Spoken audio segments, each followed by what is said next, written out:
Guys, it's your boy 3 Stacks in this thing, and I'm going over a very underrated archetype, and it's known as Lyrulisc. Now, Lyrulisc were released in Maximum Crisis along with the Dracos, and immediately they just kind of fell right, under the radar and just became that deck that nobody really wants to mess with. I have not heard, any buzzes in the news feed about them, and they just haven't done anything at all in the meta. They instantly became a fun deck, kind of like Cardians, for example, or what's another cool fun deck, like Cubics and Cardians, kind of just those decks that people, you might see it here and there, but it's just like a deck people think, oh, it's high risk, no reward, basically.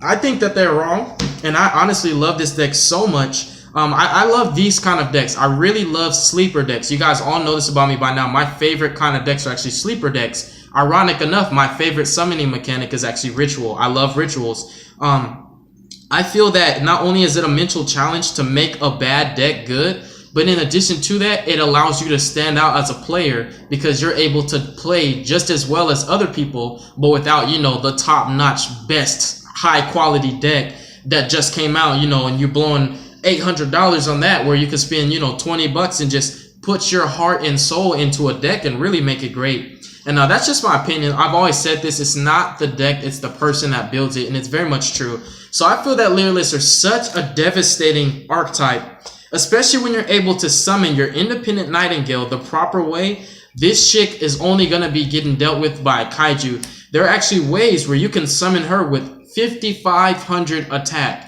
meaning that Utopia the Lightning cannot attack over her. She has him beat by 500. Masterpiece obviously can't even touch her. Even if you make her at 3,500, he can't attack over her. He can't pop her. What are they going to do? It's just like they have to have a kaiju, and if they're not main decking it, you have to wait until you go into game 2 to get that kaiju into your deck. So she is going to be a win condition when you drop her the right way. She is a very powerful card, and when you make her the right way, in addition to that, your opponent has 2 to 3 turns to live because she also has a built-in effect that lets you burn the crap out of your opponent. It's just really clutch. So this deck has alternative methods for winning. Moving forward to the main deck though, this is where it gets pretty interesting. I'm playing 3 copies of Relinquished. We all know that ritual monsters are my favorite monsters in the game. It's my favorite mechanic. And I feel that any deck that I can play rituals in, I'm gonna play it regardless of what anybody says. And since Relinquished fits this theme so well, in addition to him being the oldest ritual monster, shoutouts to Pegasus, he's just perfect in this deck. There was just like no reason to not play him, in my opinion. Most people would say, nah, you have the ritual monster and not the ritual spell, or vice versa. I don't care. I mean, I know how to build ritual decks very well, and this guy works so great in this deck specifically because he's also obviously a level 1, which helps you to go into your rank 1 plays. And there are also ways where he extends your combos, which we'll get into right now when I bring out the Lyrulisc lineup. So 3 Relinquished. If you guys do not know his effect, he can equip a monster on the field to him, and he gains that monster's attack and defense. If he would be destroyed, you destroy that monster instead, and any damage that you take, your opponent also takes that as well. So he's just like very dangerous, and he is the only monster you really don't want to do battle with at all. He dominates the battle phase. Like, he's just a monster that basically in that particular category of outing a monster, you don't ever want to out him by battle. You want to get rid of him by card effect always. So naturally, he'll make your opponent waste the resource to get rid of him because he's that good. I think Relinquished is great. Most people say Relinquished is trash. It's too slow. The game's too fast. I don't know what you're talking about, dude. My deck is really fast. 3 copies of Cobalt Sparrow. Now, this chick is pretty cool. All the Lyruliscs are really cute to me. If she's special summoned, you can add 1 level 1 winged beast type monster from your deck to your hand. So she's not limited to obviously the Lyrulisc archetype herself. She can search any level 1 winged beast, which is actually pretty abusive if you can find the right cards to mesh into this deck. In addition to that, her secondary effect, which is insane, is if she's used for the XYZ summon of a wind XYZ monster, she actually gives that XYZ monster the effect that's granted. Your opponent cannot target this card with card effects. So when you make your assembled Nightingale, it can't be targeted, and its own effect can make it so that it can't be destroyed by battle or card effects. Can't be targeted, can't be destroyed by battle or card effects. That's pretty darn good as far as protection goes. So I think that she's amazing. The only problem is you have to find a way to special summon her. That's the only way you trigger her effect to search. Now, we're moving forward to my favorite, personally. my favorite Lyrulisc monster, who I nicknamed Cutie Booty. 3 copies of Cutie Booty. Now her effect, she has 2. All the Lyrulisc monsters have 2 effects, which is pretty cool. You can special summon her if you have no monsters. Cyber Dragon. If this card is special summoned, you can special summon 1 Lyrulisc monster from your hand or your graveyard. Now, the part where it comes into place where you bring one from the graveyard, that's very, very broken and abusive because she can actually summon any Lyrulisc monster. So if you properly fusion summon this card, you can revive it from the graveyard to your main monster zone, activate its effect to burn your opponent for 500, and then you can overlay into any rank 1 that you choose. Or you can just sit on her because she's unaffected by card effects and she's at 15, which isn't that bad at all. So I love this chick a lot because she's the greatest recovery play that the Lyrulisc archetype has to offer. And she can basically be a free play, not necessarily a plus. But for example, if you have no monsters on your field and you have Cobalt Sparrow in your grave, you can special summon her. So you lost 1 card in your hand, and then special summon Cobalt Sparrow from the graveyard, search. You've gained 1 card to your hand now, so you basically have 2 level 1 monsters at the cost of none, which is pretty cool. So it's not really a plus, but also you don't lose anything. So I like her a lot. She's my favorite Cutie Booty for days. 3 copies of Sapphire Squallow, my least favorite Lyrulisc monster. Her effect is so annoying to resolve. It's just, you take a -2. Basically, in order to special summon her, you not only have to have a Winged Beast type monster on the field, but you also have to special summon her and another Lyrulisc monster at the same time. Some people would say that seems great, but think about it. You're losing 2 cards from your hand. That's very, very risky, and that can cost you the game at times. So I tend to rarely, once in a blue moon, resolve her actual effect, unless I have, you know, the great amount of resources in my hand where I know it's not really going to hurt me to resolve. And sometimes you kind of just have to resolve the card because you need to make the push that you're trying to go for. So she has her good days, and most of the time she has her bad days. She's my least favorite Lyrulisc monster, but she does make up for her crappy effect, the first effect, for her second effect, which is if you XYZ with her, that Lyrulisc monster, that XYZ monster can attach a Lyrulisc monster from the graveyard to it as an XYZ material. So when you're actually in the good state of resources to resolve 2 of her and bring out, for example, a Cobalt Sparrow, a Warbler's effect to bring out another one, you now have 5 Lyrulisc monsters on the field. You overlay all of those into your assembled, and then both of these effects kick in addition to her not being able to be targeted because of Sparrow, you get to attach 2 Lyrulisc monsters, which could be the Fusion, another XYZ, or any of these to her. Now she has 7 XYZ materials, which also means that if you can fuse for her, you're going to give her 7 stars, which makes her an 8-star monster, which puts her at 5,000 attack, and she can burn your opponent for 4,000 damage. So basically, if your opponent's wide open, you can burn for 4,000 and attack for 5,000. But if not, the best way to play it, which I do this all the time with this deck, is burn for 4,000, pass, sit on her. They have 1 turn to deal with her. If they can't out her with 5,000 attack monster that is literally unaffected by card effects, guess what? Next turn, burn for 4,000, good game. That's how it's going to go. It's pretty awesome. So she does have her days, like I was saying, where she's actually good, but you basically have to be in a winning situation as far as your hand advantage goes. You have to have the Lyrulisc monsters in your hand to resolve her. But my honest favorite, my personal favorite of all the Lyrulisc is actually Turquoise Warbler. And I think you guys can kind of agree with me. She's the cutest one. Amongst all of her sisters, she's the cutest. So that will definitely sum up the Lyrulisc monster lineup. Unfortunately, it's the only Lyrulisc monsters that Konami has printed and released. I do believe firmly that this archetype deserves to have more support, so I hope Konami doesn't forget about this deck and they kind of just give us more Lyrulisc monsters with good effects, because right now we have 1 with the good effect, in my opinion. Moving forward to basically my Spicy Tech support cards. I played 3 copies of Yugioh. This guy is basically a no-brainer. I feel that any Lyrulisc deck should play him. He is a level 1, very, very old card. This guy is like really old. He's an old school classic, and I like him because, I'm playing Relinquished, I'm playing Karibo, I'm playing some old cards in this deck. So it kind of takes me back to the old days. I've been playing Yu-Gi-Oh for a long time, so it does bring back memories. But anyways, he's a level 1 spirit, and when he's normal summoned, he's gonna special summon a level 1 monster from your graveyard. And it does not have its effects negated. So as you can imagine, if your Relinquished happened to die, right? You can bring back Relinquished, use his effect, take a monster. You can bring back your Cobalt Sparrow, use her effect to search. You can bring back Turquoise Warbler, and then Warbler's effect, bring back Sparrow, Sparrow's effect to search.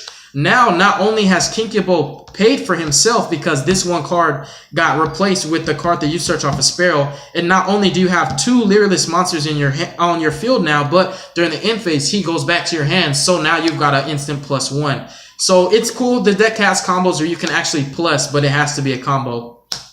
Another cool abusive thing with Yugioh is if you ritual summon for Relinquished, let's say you got rid of Cobalt Sparrow, you can actually then normal summon Yugioh and bring that back, you know, the monster that you attributed for the summon of Relinquished, which is pretty cool. And there are other times where ritual summoning for Relinquished will actually set you up for combos, because sometimes you need to have a Lyrulisc monster in your graveyard for your Turquoise Warbler, because whenever she special summon, you can special. So you actually can set yourself up for combos with Relinquished. So I think it's pretty cool. Having Relinquished not only helps the deck in more ways than one, but it also gives you that spot-on removal to clear a monster without ever destroying it. You just equip it, which I find to be really, really cool. So 3 copies of Yugioh, the honest MVP of all the monsters, producing the most longevity of all the plays. 2 copies of Mystic Piper. I really love this card a lot. Mystic Piper is a very old card as well. She's a level 1 who says if you can tribute her, basically on field, you normal summon her or special her, tribute her, draw a card, reveal it. If it is a level 1 monster, you get to draw another card. As you can imagine, you know, you see all these monsters. More than half of my deck, I run 28 monsters. And out of those 28, I believe 3 of those 28 are not level 1. So I have 25 level 1 monsters in a 40 card deck. I have high chances of drawing a level 1 monster off of her. So she basically becomes a +1. And she gets a lot better later on when you're able to normal summon Yugioh, special summon her from the grave, draw 2 cards, and then bounce him back to the hand, which, you know, you get a lot of advantage off of that, so long as you can basically produce other plays via, you know, your outlet with Relinquish and your Lyrulisc to keep your field presence live. So I think it's just such a great tech. Mystic Piper is definitely great at 2. At 3, you'll tend to draw, you know, her a bit too often, because once you get 1 Mystic Piper in graveyard, you're only going to be resolving that 1 because you're going to bring her back off of Yugioh, and you only have 1 normal summon per turn. So as you can imagine, if you have 2 Mystic Pipers in hand and 1 in grave, you're only going to get to use 1. So I find her to be a great, you know, just a great 2 of. I like that number. And also the deck is not centered and focused around her. You can try her out at 3, but, you know, that's just my personal opinion. I like her at 2.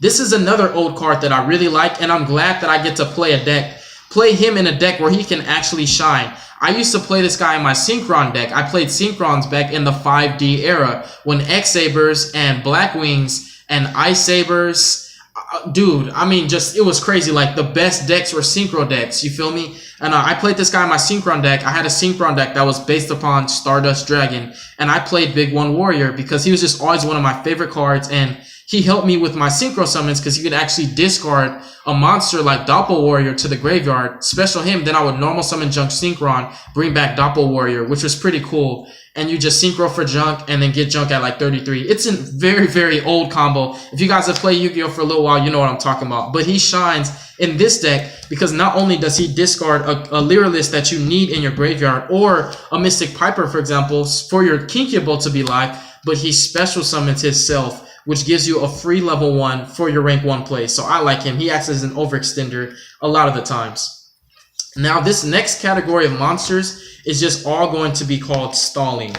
So you have basically your key crucial plays. If you don't open up with the Lyrulisc and you don't open up with Relinquish, you basically have ways to draw, which is pretty cool. But just in case my board gets broken, or if I open up and I need a couple turns, because this deck does get that setup where it's like, dude, if I get 1 more Lyrulisc, I can make this check huge, very, very huge. I just need 1 turn. So for those cards that give you that 1 turn, we're playing 3 copies of Battle Fader. Not only does he have great synergy with Mystic Piper being a level 1, and not only does he take away the entire battle phase, but he is a level 1 himself, which helps you to overlay, obviously, into your assembled Nightingale, making her a lot bigger, which is pretty cool. So he has like triple synergy in this deck. We also play double Swift Scarecrow. Love this card a lot. He just helps out so much. And my personal spicy tech as far as the stalling hand traps go, because these are all hand traps, is double Karibo. This could be Effect Veiler. It could be any other level 1. I love Karibo so much, and I wanted, just like Big One Warrior, I wanted to play these old cards in a deck where they would actually be good. So as you guys can imagine, I really love my Lyrulisc deck a lot.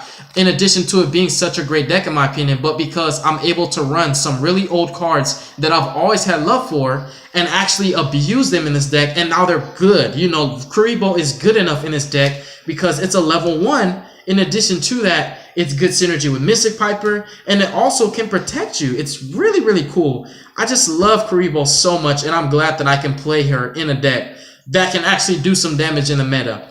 Some people would say Karibo's garbage. To each his own, it's your opinion. Obviously, if you hate my deck, I'm still going to live, I'm still going to pay my bills, and I'm still going to be happy. And then for the last of the hand traps, and all my hand traps are just battle traps, because again, this whole category is about stalling for 1 turn. Tragodia. This is a very underrated card that kind of saw play back in the Mermail / Prophecy / Dragon Ruler format, where Gores, let me show you guys Gores. Gores, the Emissary of Darkness, was actually a very popular card that was played at 3 because Mermails would OTK you so heavily, you had to have cards like Tragodia and Gores to stop them in their tracks because they were so dangerous. Now, I'm playing Tragodia over Gores simply because Tragodia can turn himself into a level 1 so that you can overlay into a rank 1 play, which is pretty darn cool. So Tragodia I found to be a bit more flexible than Gores, but I did want to show you guys both these cards because if you play Yu-Gi-Oh long enough, you know that these cards had their day and had their time to shine, and they may come back. So it's just kind of a card that you always want to keep, you know, in your spare cards or whatever, because it might just be a staple, you know, in some format where it's like everybody has to side deck this now. But I like Tragodia a lot. So basically, these are all of your stalling cards. And the final monsters in this deck, I play 2 copies of King of the Swamp. King of the Swamp searches my Polymerization, which helps me to fusion summon, obviously, for my independent Nightingale, which this deck, basically, it's one of its win conditions. You don't need her to win, but I like being able to summon her in addition to everything that I can do. She's just a nice icing on the cake play. So I like her a lot. In addition to him searching Poly, he actually can be treated as the substitution for the fusion material if you don't have a Lyrulisc monster in your hand and you have, for example, your Nightingale on the field with lots of XYZ materials. You can fuse using him and he will substitute himself for a Lyrulisc monster, which allows you to fuse her and him and summon Nightingale, because Nightingale's fusion requirements actually specify independent assembled Nightingale herself and any Lyrulisc monster. So the only specific one would have to be her, and the other one can be any Lyrulisc monster, which can be, you know, actually a combo extender, because getting Lyrulisc engraved is nice for Kinkable and it's nice for Cutie Booty. In addition to that, this guy is just a great monster to be a replacement if you don't have what you need. So he has double utility in the deck, and I find him to be just such a great card. You should try him out yourself if you're playing Lyrulisc and if you're playing a build that's focused on bringing out independent Nightingale. Moving forward to the spells, this is obvious. I'm playing 3 of my favorite spell in the game of Yu-Gi-Oh! 3 pre-preps. I felt that when Konami made this card, it was like a birthday present for me. Because it's like, I'm sitting here like, who the heck loves rituals so much that they would cry when this card was released? Like, dude, I needed a shoulder to cry on when this card came out. And they were absolute tears of joy. I love this spell so much. I felt that this just gave life to my favorite decks. All my favorite decks are rituals. And then 1 preparation of right, it just gives you 4 ways to get access to your Relinquish right away. I was playing Manju of the 10,000 hands in my previous build, but I found I was opening up with the pieces to Relinquish a bit too often, because in this deck, you don't actually need Relinquish, the ritual, and the tribute fodder. You always have the tribute fodder. So when you open up with pre-prep, you have instant Relinquish because all of your monsters fit the niche. It's not like Relinquish is a huge monster. He's a level 1, so you can tribute anything. He's the easiest ritual monster to summon in the game. It's not like, you know, he's like Herald of Perfection, where you need like literally a level 6 monster, which can be problematic sometimes. Pre-prep is an instant Relinquish, which is pretty cool. It's not like you need pre-prep and Benton or you need pre-prep and Manji. You just need pre-prep, because I run 28 monsters and all of them meet the requirements to summon him. So it's pretty nice. In addition to that, of course, you know, with the preps, we're playing 3 copies of Black Illusion Ritual, which I find to be pretty nifty. The artwork of this card is amazing. 2 copies of Polymerization. This is what's going to be getting out this chick right here.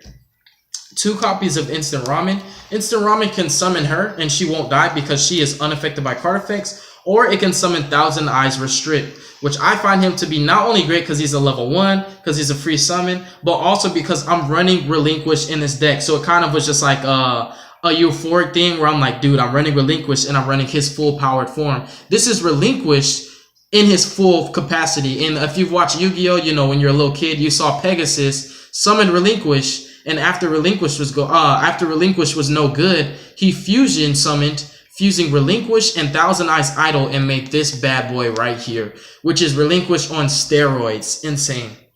The last spell I'm playing is 1 for 1. It's a no-brainer. It's basically anything you want.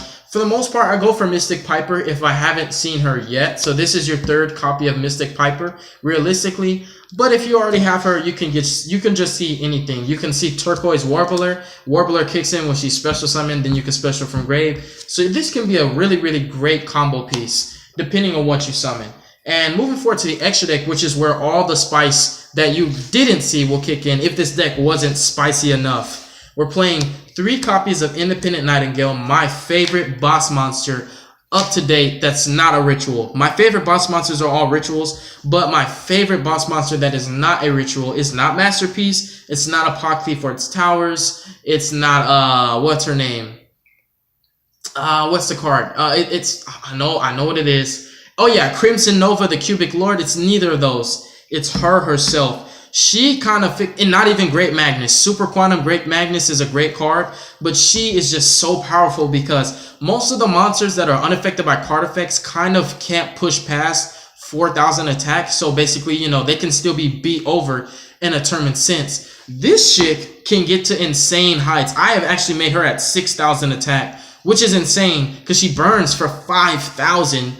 And she can attack for 6,000. So I just really, really love this card a lot. She's a very, very problematic card. And the people that sleep on this archetype, when you drop this chick on her, they really don't know what to do because who's main decking kaijus? And if you are, I hope you're blessed enough to top deck one. She's just so powerful. I love this chick.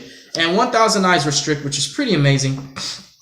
Be careful when you summon him because his on-field effect says all monsters except this guy cannot attack. And when you instant fusion for him, obviously he can attack. So for the most part, you can basically, I'll show you guys a really cool combo. Not really show you, but just explain. You can Relinquish, still a monster, instant fusion, Thousand Eyes Idol, still another monster. Clear 2 monsters without destroying them.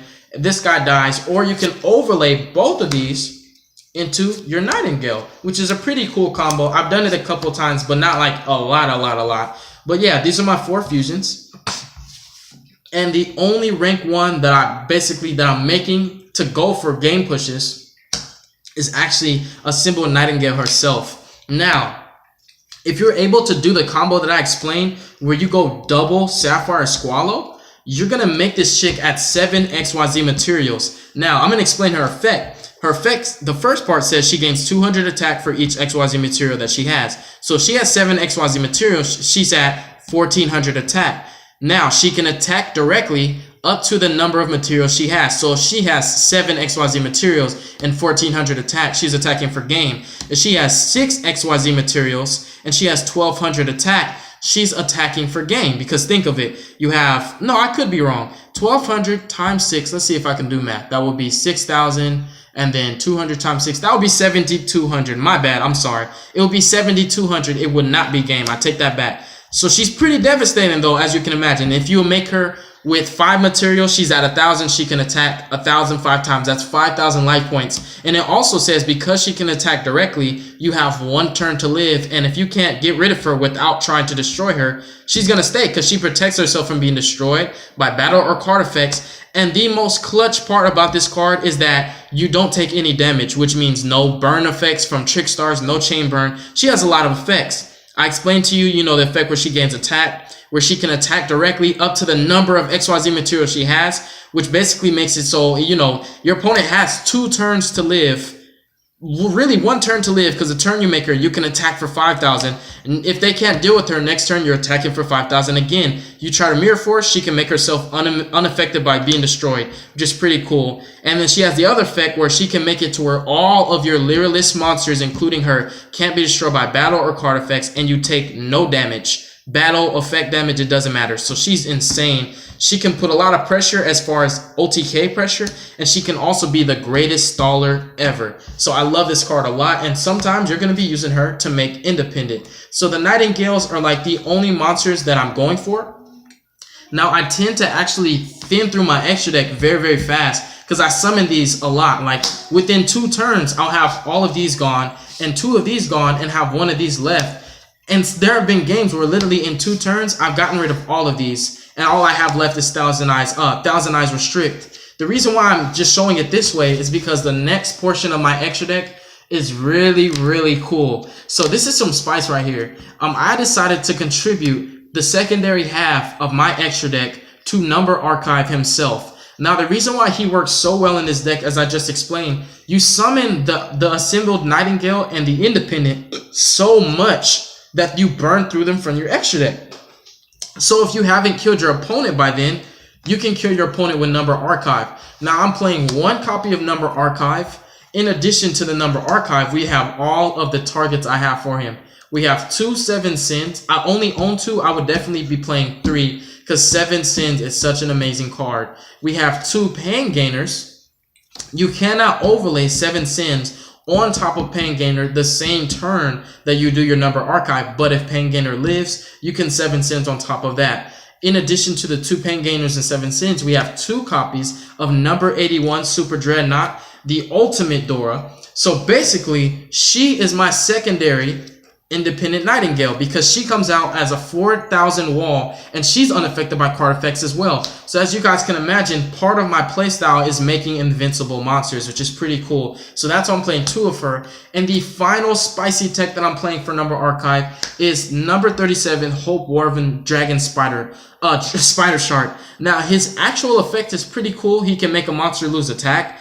But the best part of his effect is if he's destroyed, you can actually special summon a monster, I believe, from anyone's graveyard.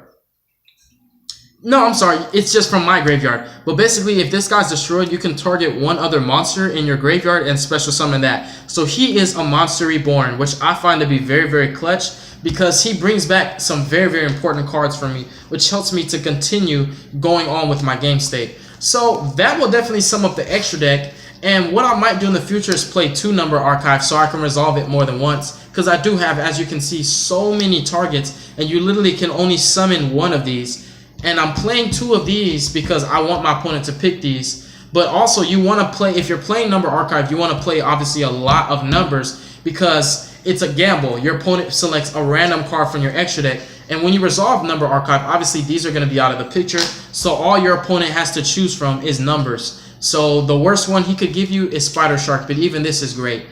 And the best one he can give you is obviously 7 Sins. So it's just some creation. It's basically some creativity. It's not something that you have to do, but it's something that I chose to do for my deck because I really, really like how Number Archive works. So this is like probably the spiciest and most innovative Lyrulisc deck profile you're gonna see on YouTube. If you find one better than mine or crazier than mine, please let me know because I want to see that. And I definitely want to shoot some ideas with that person. Thank you guys so much for watching this video. God bless you. Make good choices. Don't hurt your brain cells. If you're in Houston, I hope you're being safe and I hope you're not flooded. Y'all have a wonderful day and we appreciate you.